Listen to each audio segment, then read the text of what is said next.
en cuanto a lo que nosotros proponemos de la despolitización de los organismos de control, pensamos que estos organismos, sus cabezas, deben ser elegidas por votación directa popular, previo... pero por la superintendente de bancos... Requisito, Contralor. estamos hablando ahorita del Tribunal Supremo Electoral, lo que se refiere... Tribunal Supremo Electoral, lo que se refiere a la Corte Electoral, ¿verdad? Ajá. Pero entonces es un mismo organismo y son separados. Porque el tribunal organiza las elecciones y hay una corte a la cual uno apela o hacen todos ellos. El Tribunal Supremo Electoral, el proceso electoral debe estar integrado por partidos políticos, lógicamente. El proceso... ¿Está integrado? O sea, bueno. Es que ahora resuelve también las apelaciones, es juez y parte, en donde los vocales de diferentes partidos votan por una apelación que se hace en el tribunal. Pero lo que queremos es, y proponemos nosotros, es que la parte corte electoral, lo que se refiere a la resolución de las apelaciones y de los procesos...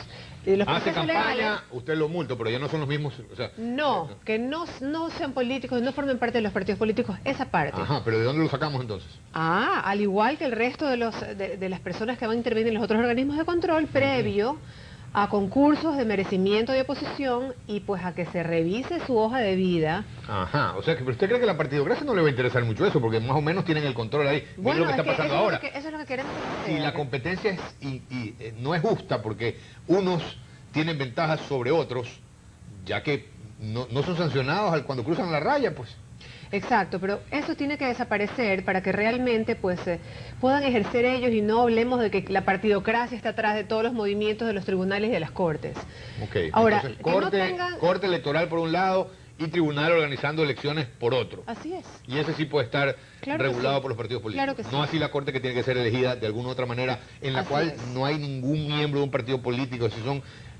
consultos ilustres. Mire, las personas que no tengan por lo menos 5 años de su vida, ni participación activa en ningún directorio de partido político, o que hayan sido candidatos por ese partido político a algún tipo de dignidad, que estén alejados del marco político, que no tengan ningún tipo de afinidad con partidos políticos. Eso mismo para el Tribunal Constitucional, eso mismo para la elección del Contralor. Ajá, ¿el Contralor cómo? Así es. También, votación. También. ¿Ya? Muy bueno, parece bien. ¿Qué debe contemplar sobre la libertad la Constitución nueva? Mira, eso es nuestra principal propuesta. La libertad debe de jugar un papel importantísimo para que el ser humano en libertad, el ecuatoriano en libertad, escoja su futuro. Tiene que tener alternativas, de escoger su seguridad social, por ejemplo. Sus fondos de reserva y de jubilación, ¿dónde los pone? Porque ahí estamos obligados todos a uno, excepto los militares y los policías que tienen unos separados. La inversión, que se favorezca la inversión, ¿verdad? A la inversión privada, que existan empresas mixtas que se concesionen diferentes obras en donde la empresa privada pueda participar. Sí, no como ahora que todo se lo dan a las fuerzas, al cuerpo de ingenieros del ejército. Y no pasa por la Contraloría, porque son emergencias, ¿no? Sí. Claro, o sea, tiene que desaparecer este estado de emergencia perenne en que vivimos. Pero, y ese esquema que nos planteaba en algún momento el candidato Correa, en que todo iba a ser mucho más transparente y despolitizado, y era un nuevo estilo de gobierno, ¿ustedes lo han visto así cumplido o definitivamente hay diferencias entre el discurso político electoral y la gestión del presidente Correa? Mire, todo se encuentra amparado, el asunto que usted me habla de la transparencia, en las emergencias. O sea, se decreta una emergencia y como es una emergencia, se asignan fondos directamente a una institución, a un organismo para que lleve a cabo los planes de infraestructura, etcétera, y no pasa por Contraloría y no sabemos nosotros, el pueblo ecuatoriano no sabe realmente los fines, la inversión, cómo se hizo. Si hicieron los caminos o no, si eran como deberían haberse hecho, es que no tiene la capacidad ese cuerpo de ingenieros o ese de hacerlo, o tiene que subcontratar y le cuesta mal al Estado. Sí. Pero es que si no tiene la infraestructura, bueno, lo que quiere el pueblo es que se hagan las cosas. Entonces, realmente, esto no le da un buen sabor y no nos parece como transparente para los ecuatorianos todo este tipo de procesos, ¿verdad? Esperamos de que más adelante todo sea contratado como debe de ser y que pase por Contraloría para que se pero no tiene un fin político el hecho de que finalmente el Ejecutivo acerque a las Fuerzas Armadas hacia sí, entregándoles un montón de recursos para que ellos los manejen. no le da un cierto grado de estabilidad? Bueno, eso es lo que yo he escuchado mucho, que el pueblo se cuestiona y dice que sí, los tiene contentos, porque les está dando trabajo, ¿no? Pero por otro lado, mire usted, cuando el coronel Gutiérrez fue presidente, también sus propios amigos, o sea, sus compañeros de armas, finalmente le dijeron, no garantizamos su seguridad, váyase rápido corriendo en el helicóptero, digamos. Por eso hay que ver hasta qué punto van a estar tranquilos o van a estar contentas con estas... ¿Qué debe decir la Constitución sobre el rol de la mujer? Yo pienso que las Fuerzas Armadas están contentas cuando el pueblo ecuatoriano está contento, cuando disminuyen los índices de delincuencia, cuando existe seguridad en cosa que calles, no ha pasado, cuando la gente puede comer, cuando no hay enfrentamientos entre las clases sociales, cuando no hay odios y rencores entre unos sectores y otros. Yo pienso que ahí las Fuerzas Armadas y todos los ecuatorianos estamos contentos. ¿Cómo califican ustedes la gestión, o usted la gestión del presidente de la República en estos 7 y pico meses que lleva ejerciendo el cargo?